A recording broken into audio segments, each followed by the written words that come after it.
Welcome to the Great Man Within podcast. Every episode is designed to help you discover and live the great man within you. For the next 90 days, the men of the Great Man Mastermind are working on one theme in their lives. And if we're going to boil that theme down to one word, it's simplify. Boiled down to one sentence, simplify your way to purpose. Now, you, our listeners, are here to discover and live the great man within you. Same thing with the men of the Great Man Mastermind. And if I'm going to say that in layman's terms, you are here to discover your purpose and to live your fullest potential, right? Now, what I have found in my own life and then in coaching countless other men, that in our efforts to find purpose, to live our fullest potential, we run around in the undisciplined pursuit of doing more with the hopes that we are going to connect to purpose somewhere along the way and feel that sense of meaning, feel that sense of that burn inside of us that we are doing our life's work. But oftentimes we end up overcomplicating our lives, spinning way too many plates, playing way too many small games, taking us further and further away from the very thing that we are seeking in our lives, which is to live a life of purpose and to live up to our fullest potential. So we are spending a concentrated period of time of whittling away all that is superfluous and finding what is our deepest and most resonant parts of ourselves so we can live our purpose and fullest potential. You know, as the story goes about Michelangelo's masterpiece, the Statue of David, when they ask Michelangelo how he was able to create such a masterpiece, he says that the statue is already complete when the block of marble shows up. I just have to chip everything away that isn't David. And then David appears. So I like to think about the great man within us has always been there. But like we are born into this physical body where we need to chip away the marble that allows our great man to emerge, that allows our purpose and potential to reveal themselves to us. But oftentimes, we either fail to chip away that excess marble or we end up caking on and gunking on all sorts of other things that don't align with our own personal Statue of David, or in our world, the language that we use, the great man within. And so I shared with men of the mastermind a number of different pathways that we can simplify our lives. And one of those pathways is by setting powerful boundaries in our lives. This was one of the biggest areas of my life that I had to work on because in my former life, I was a people pleaser. And there's still remnants of that inside of who I am today. But I do have a big heart. I care about helping other people. And oftentimes, people would show up at my doorstep with all sorts of problems. Financial problems, emotional problems, mental problems, day-to-day problems. They would come, they would show up. I would drop whatever it was that I was doing. I would take it on my shoulders. I would help them and they'd run away and, live their life with the benefit that they received from me until the next person came along to extract something from me. And over a course of time, I started to grow weary and wary of that. It was tiresome. And it was a pattern that I recreated over and over and over again. And it started to feel like I was being taken advantage of. I started to feel a sense of resentment and my life was complicated. And I was also drifting further and further away from the very things that I wanted to do that lit me up in my life. So boundaries are something that not only have I had to work on intently over the last, I would say, decade or so of my life, it's also something that I see with many men who aspire to greatness, who genuinely enjoy helping others, who constantly take on way too much when they should not be. And so what I would love to do is reference a book that really helped me out in the process. And this is Dr. Henry Cloud's book, Boundaries: When to Say Yes, How to Say No to Take Control of Your Life. Now, I have a copy of this book, and on the cover it says over 2 million copies sold. And I think this was maybe I don't know when it came out, but when I went to search the book cover of today, it's over 4 million copies sold. So it's a very successful book for good reason, because there's a just I would say an avalanche of wisdom and information here that I used to start to bring back a sense of power, control in my life, and also like summoning that warrior energy inside of me that clearly knows when a yes is a yes and when a no is a no. So I'm going to share with you 9 fears that prevent most people from establishing powerful boundaries. But before we do that, I want to share with you 4 of my favorite quotes from the book. And there's a ton of them, but I called these 4 that I think will be powerful for you. Number 1, boundaries help to define what is me and what is not me. Quite simple. Boundaries help define what is me and what is not me. And it seems simple enough, but I can tell you, when I get into the inner worlds of men, oftentimes, like there's just this, because their doors have been open, because their walls are completely down, they don't know who's them anymore and who's their significant other. They don't know who's them anymore and whose problems are someone else's. Like they've taken on so many other people's problems that those problems almost seem like their own, even when they're not. Boundaries help to define clearly who you are and then who's not you. And creating that space, that distance, allows you to be that great man, allows you clearly to see who that person is, what their problems are, what you should be taking on and what you shouldn't be taking on, because there's a clear definition of what's you and what's not you.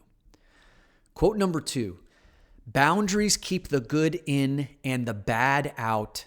Protect your treasures. Boundaries keep the good in and the bad out. Protect your treasures. I love this one, especially that last line about protect your treasures. You know, one of the things that I treasure about myself is my ability to see deeply into the hearts, the minds, the souls of men. I can see their potential way before they can, in many cases. I can see their gifts. And my ability to see clearly is predicated on the fact that I have a full tank. I can't see a person's gifts when I'm tired, when I'm resentful, when I feel like I'm suboptimally fed, if I'm eating the wrong foods, if I'm overburdened, because then I become much more consumed with myself. I get much more internally oriented, not in the best of ways, in the worst of ways, so I can no longer see the depths and the magic in someone else. So if I allow other people to impede upon my boundaries where I feel overwhelmed, then my treasure, my gifts my superpowers are now dimmed or they're gone. So when I learned how to protect my treasures so I could show up 110% the best version of myself, I can call that forward in the men in my life. Quote number 3, boundaries help define your soul and they help you to guard it and maintain it. All right, this is a big one. I mean, it's very similar to the last one. Boundaries help define your soul. They help you to guard it and maintain it. Right? Now, whatever soul means to you, for me, soul is very similar to the great man within. As I think about my great man within me, this is the best version of myself that always has the answer.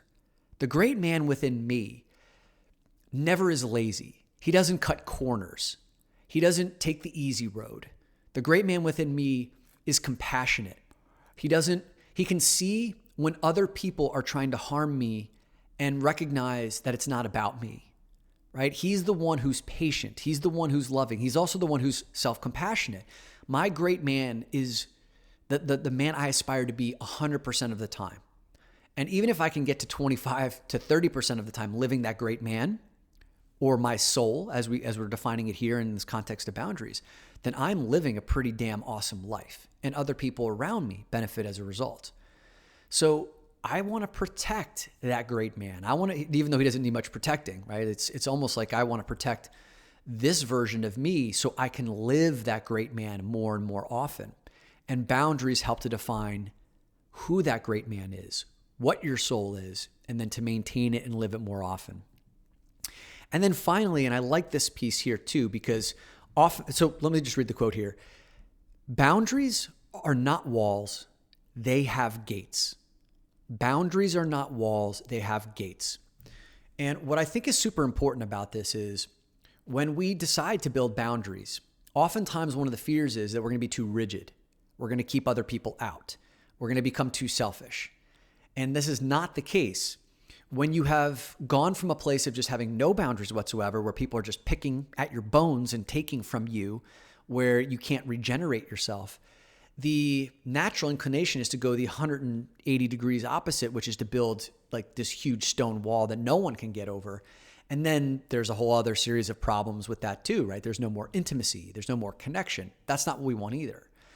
Boundaries help to define what is not you and what is you. And then there's also some flexibility by allowing gates, doors to open, new situations to present themselves to you where you can have a conscious choice as to whether or not you want to say yes or no, allow someone in or not, take on a problem or not.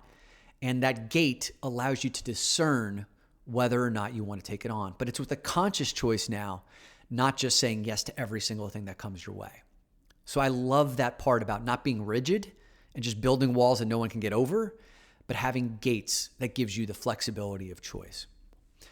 So in the book, Dr. Henry Cloud lays out 9 reasons why, even though we went through like all the benefits of boundaries, 9 reasons why, 9 fears that prevent us from establishing boundaries. And I'm going to hit these because many of these are I would say a lot of these speak to me and the reasons why I didn't put up boundaries in my life. So number 1, fear of hurting another person's feelings.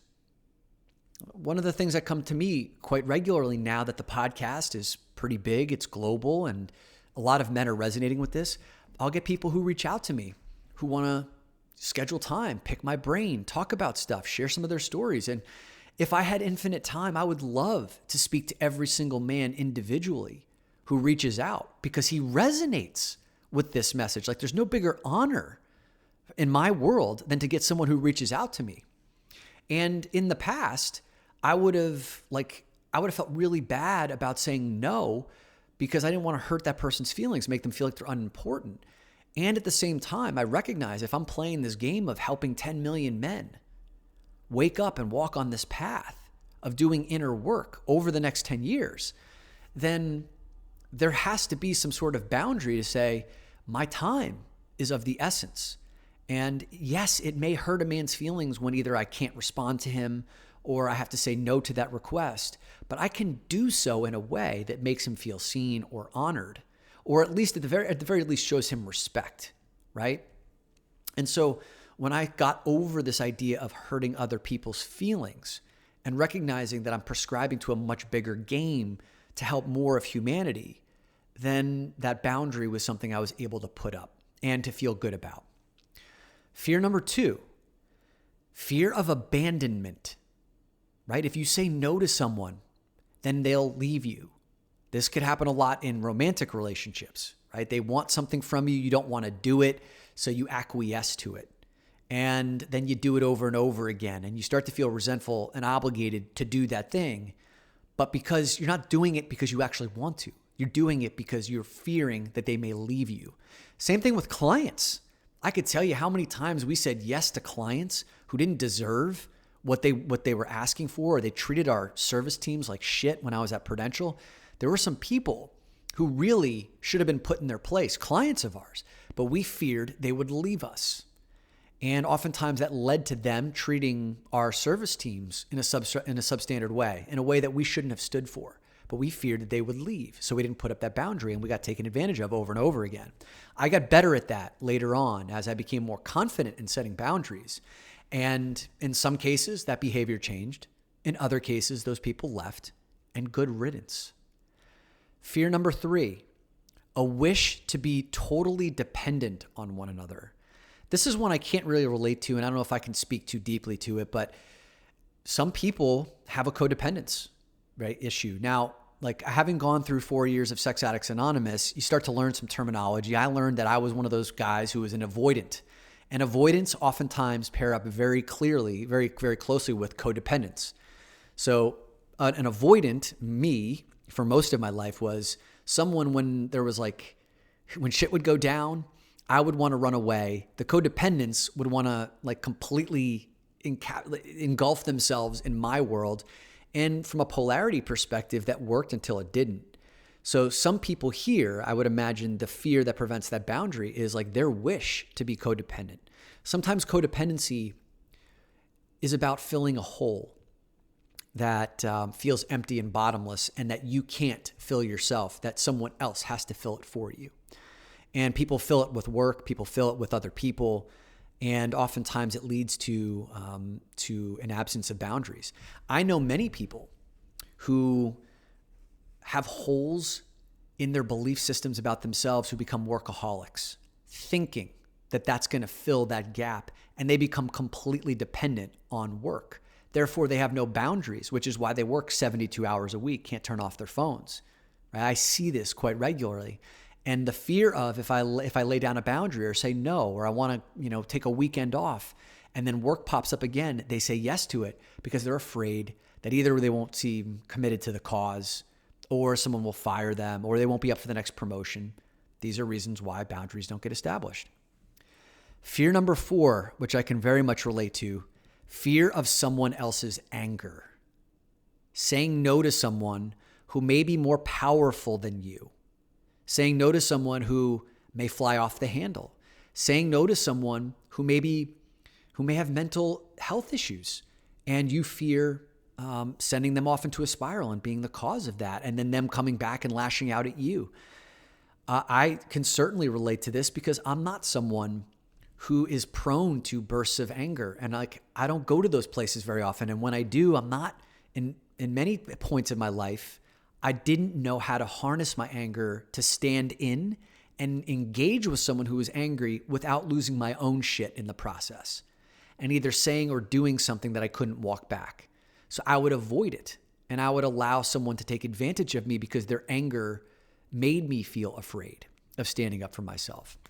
That's why this inner work game, guys, that's why doing inner work is so important, because when I started to fear other people's anger less and recognize it wasn't about me, they couldn't penetrate me. I've got like an Iron Man suit on, and someone can yell at me and rip into me, and I can realize it's not me. I can leave that shit at the door.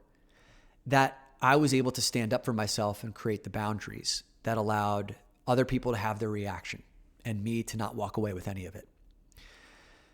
Fear number 5, fear of punishment. Fear of being punished in some way, shape, or form. Now, someone else's anger can feel like a punishment, but feeling like maybe being punished by a significant other. Maybe your partner withdrawing sex because you established a boundary.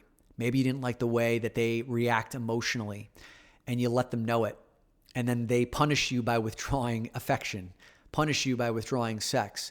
Maybe same thing at work. Maybe your boss is an asshole and you stood up to your boss, maybe because he's misogynistic or racist or just a dick.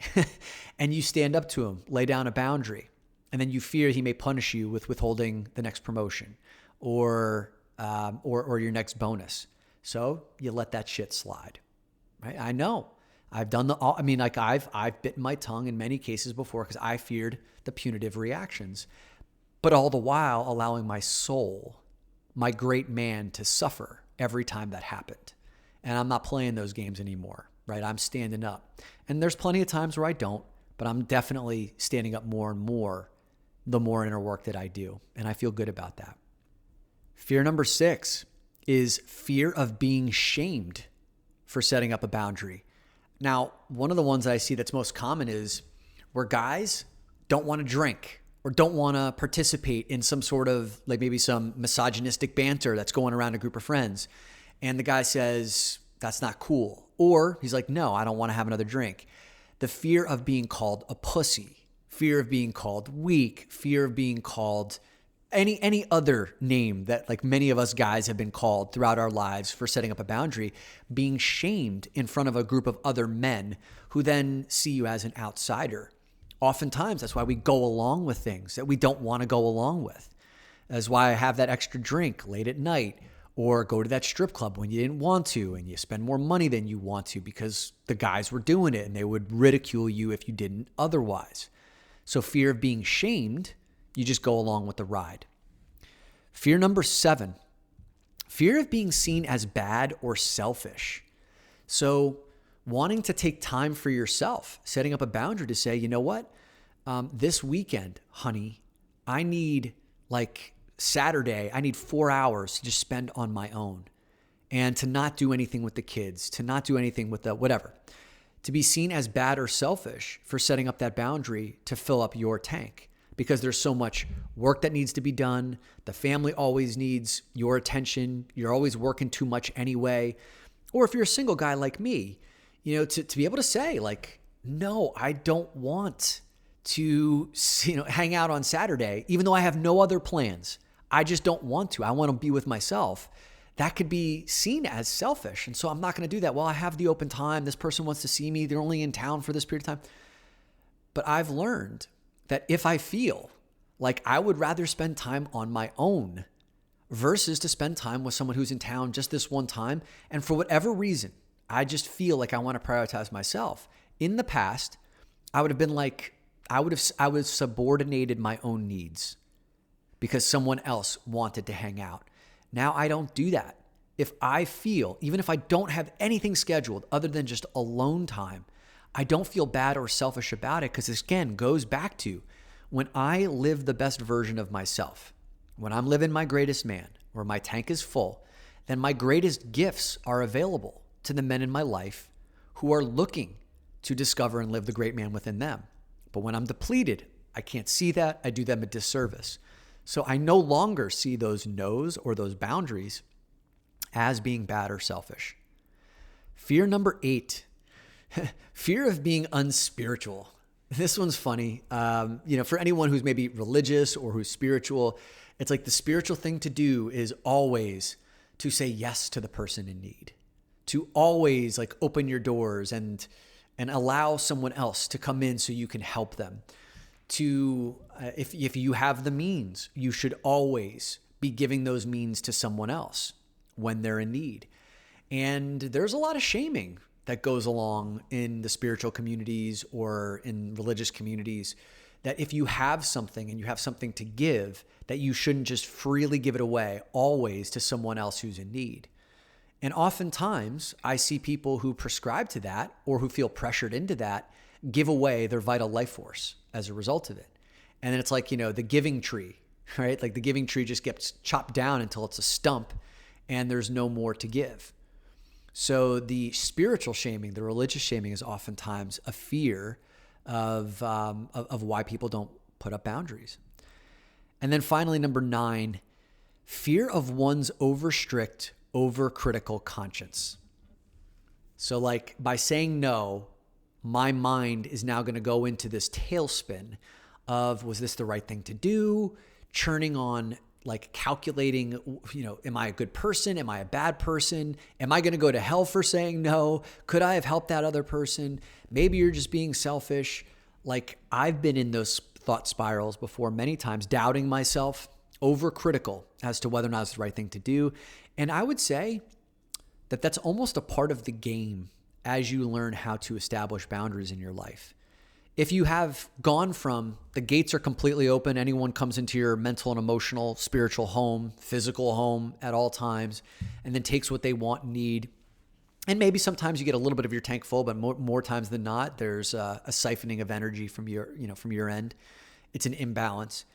To go to this new flexing of a muscle around building boundaries, it can oftentimes lead you to question yourself and to wonder, are you doing the right thing? It feels unnatural. Sometimes when you see the other person disappointed, you can feel that pain. And that critical conscience, that strict conscience can oftentimes churn in the mind. I have found that for myself and for many people, that's a part of the process as you're learning how to erect those walls that have gates, those new boundaries. But again, these fears, just to name them gives you an awareness, right? An awareness allows you to make new decisions. So as you go through those fears, which ones are most personal to you? I'm going to read them again really quickly so you can see which ones are most personal to you so that you can start to make decisions on how you want to overcome them. Number 1, fear of hurting the other person's feelings. Number 2, fear of abandonment. Number 3, a wish to be totally dependent on someone else. Fear number 4 is fear of someone else's anger. Fear number 5 is the fear of punishment. Fear number 6 is fear of being shamed by someone else or someone else's. Number 7 is fear of being seen as bad or selfish. Number 8 is fear of being unspiritual. And number 9 is the fear of your own overstrict, overcritical conscience. Okay? Which of these, 1 or 2, are you willing to pick in and say, that's really personal for me, and I'm willing to start working on creating boundaries in those environments? I'm going to alleviate the fear I have around that. Because again, boundaries help to define what is you and not you. Boundaries keep the good in and the bad out. Protect your treasures. Boundaries help you to define your soul, your great man, and they help you to guard it and maintain it. And boundaries are not walls, they have gates. So I'm going to link boundaries in the show notes. It's written by Dr. Henry Cloud, When to Say Yes, How to Say No to Take Control of Your Life. And if you successfully lay down a boundary in some area of your life where you have a success story, I'd love you to send me an email. Reach out to me at dominic@dominicq.com or come through doinnerwork.com and then just send something through one of the resources tabs that allows you to share your success story, and I'll share it on a future podcast so that other men can learn how it's done. And once again, all of the reasons why we do this is so that you can simplify your life. When you have proper boundaries in your life becomes simpler. You know what's you and what's not you.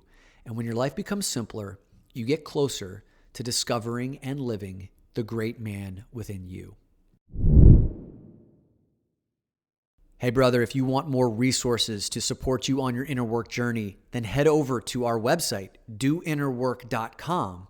Go to the resources tab, and there's a whole bunch of free downloads to support you on your journey, like guided meditations, book lists that include great books like Boundaries by Dr. Henry Cloud, and the most recent free available download is the first chapter of my new book, On Purpose Leadership, Master the Art of Leading Yourself so you can inspire and impact others.